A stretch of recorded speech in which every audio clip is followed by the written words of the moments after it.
Good morning students. आज के video में हम पढ़ेंगे geography chapter 6 agriculture. Last video में हमने डिफरेंट टाइप्स ऑफ एग्रीकल्चर के बारे में पढ़ा था और आज हम पढ़ेंगे डिफरेंट टाइप्स ऑफ क्रॉप्स के बारे में जो कि इंडिया और वर्ल्ड के कई पार्ट्स में जो है वो ग्रो की जाती हैं। सबसे पहले हम पढ़ेंगे वीट के बारे में। वीट जो है वो बहुत ही ज़्यादा खाया जाता है, इसलिए उसकी बहुत ही बड़ी क्वांटिटी जो है वर्ल्ड के अलग अलग पार्ट्स में ग्रो की जाती है। इसको ग्रो करने के लिए मॉडरेट टेम्परेचर की ज़रूरत होती है, मॉडरेट रेनफॉल की ज़रूरत होती है और साथ ही साथ वेल ड्रेन्ड लोमी सॉइल की, यानी कि वो सॉइल जो अपने में मॉइस्चर को कंटेन करके रख सकती है, उस सॉइल की ज़रूरत पड़ती है। Rice is the staple food of many countries like China, India, Japan, Sri Lanka, Egypt. बहुत से देशों में बहुत बड़ी मात्रा में जो है चावल खाया जाता है। इसी वजह से ये कंट्रीज़ जो हैं वो लीडिंग प्रोड्यूसर भी हैं।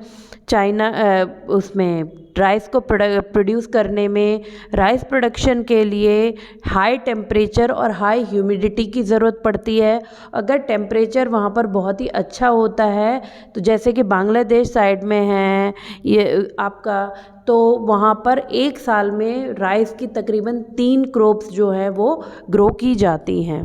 मॉडरेट टू हाई रेनफॉल की ज़रूरत पड़ती होती है, क्योंकि राइस प्रोडक्शन के लिए हमें वाटर बहुत ज़्यादा चाहिए होता है, इसलिए ज़्यादा से ज़्यादा रेनफॉल की ज़रूरत होती है। It need alluvial and clayey soil. Alluvial और क्लेई सॉइल जो है वो इसके प्रोडक्शन को और ज़्यादा अच्छा बना देती है।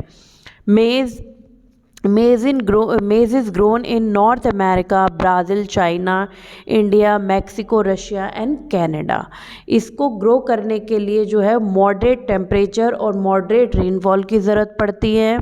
मेज़ को बहुत अच्छे से ग्रो होने के लिए बहुत सारे सनशाइन की भी ज़रूरत पड़ती है। साथ ही साथ इसको ग्रो करने के लिए वेल ड्रेन्ड फर्टाइल सॉइल की ज़रूरत होती है, यानी कि सॉइल में अगर ह्यूमिडिटी अच्छी होगी, मॉइस्चर अच्छा होगा, तो मेज़ की क्रॉप जो है वो बहुत ही अच्छे से ग्रो होगी। अब बात करते हैं माइलेट्स की। माइलेट जो है India, Nigeria, China and Niger में ग्रो किया जाता है। मेन माइलेट्स हैं ज्वार, रागी एंड बाजरा। इनको ग्रो करने के लिए बहुत ज़्यादा फर्टाइल सॉइल की ज़रूरत नहीं पड़ती।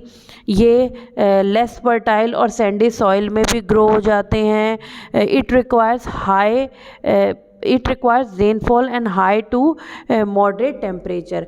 थोड़ा बहुत रेनफॉल की और मॉडरेट टू हाई टेम्परेचर की ज़रूरत होती है, यानी कि ऐसे एरियाज जहाँ पर टेम्परेचर हाई रहता है और बारिश कम होती है और सॉइल जो है वो सैंडी पाई जाती है, तो ऐसे में हम माइलेट्स को वहाँ पर इजीली ग्रो किया जाता है। अब हम बात कर रहे हैं फाइबर क्रॉप्स की।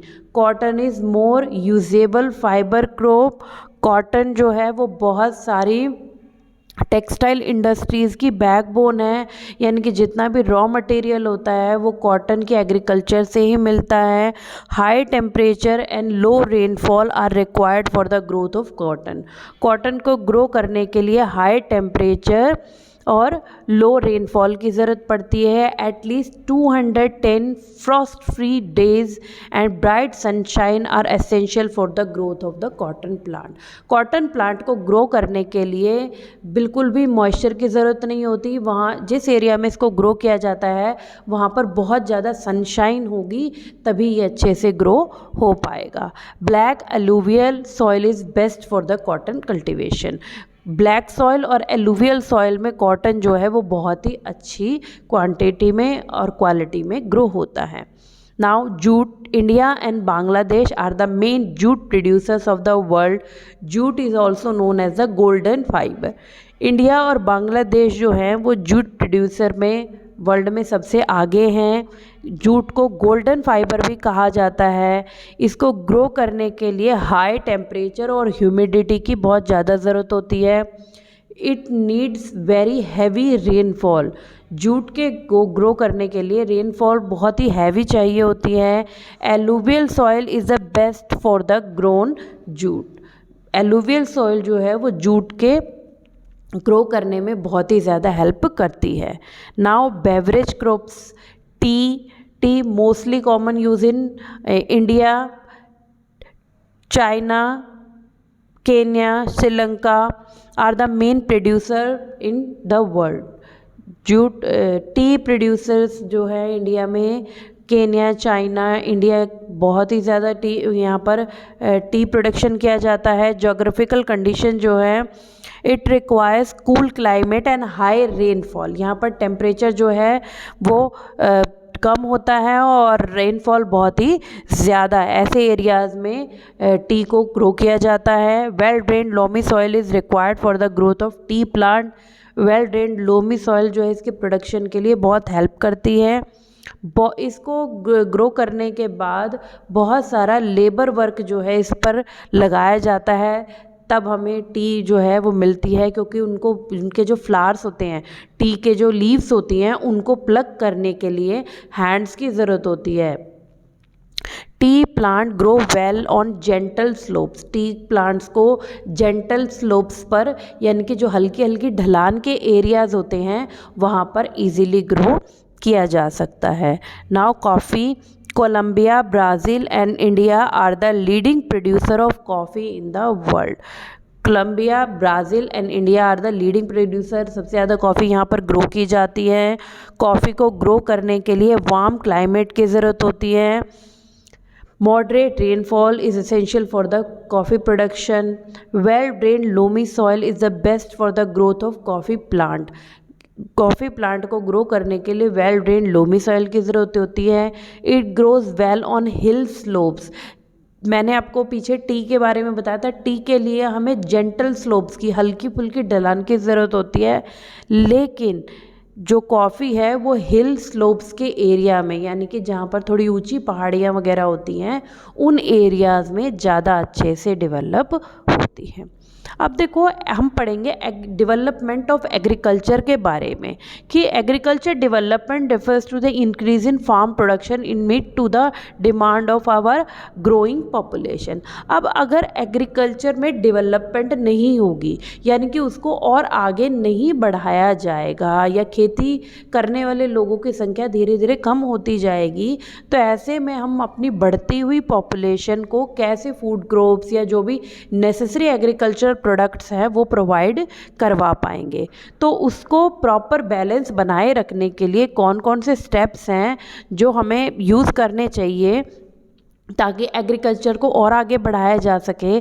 सबसे पहले तो है organic manure should be obtain higher yield instead of use chemicals and fertiliser pesticide, कि ऑर्गेनिक मटेरियल्स का यूज़ करना चाहिए। जैसे आपका ये पेड़ों के पत्ते वगैरह हो गए, इनसे ऑर्गेनिक खाद बनाई जानी चाहिए।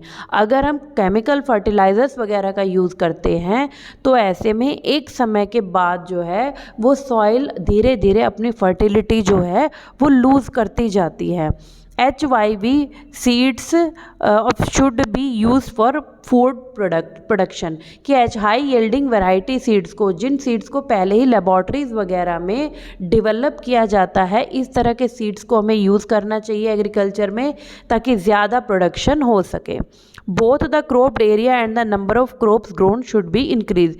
जितना भी क्रोप्ड एरिया है उस एरिया को काटने के बजाय, ख़त्म करने के बजाय, कम करने के बजाय उसको बढ़ाया जाना चाहिए। ज़्यादा से ज़्यादा एरियाज़ पर इरिगेशन फैसिलिटीज़ को डेवलप करना चाहिए।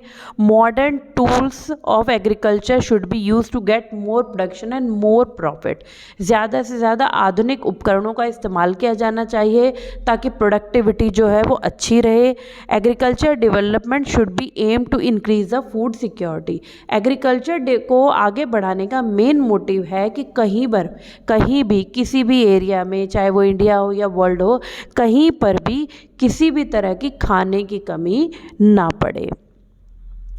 आई होप आपको ये चैप्टर समझ आया होगा। Now you read this chapter. Thank you.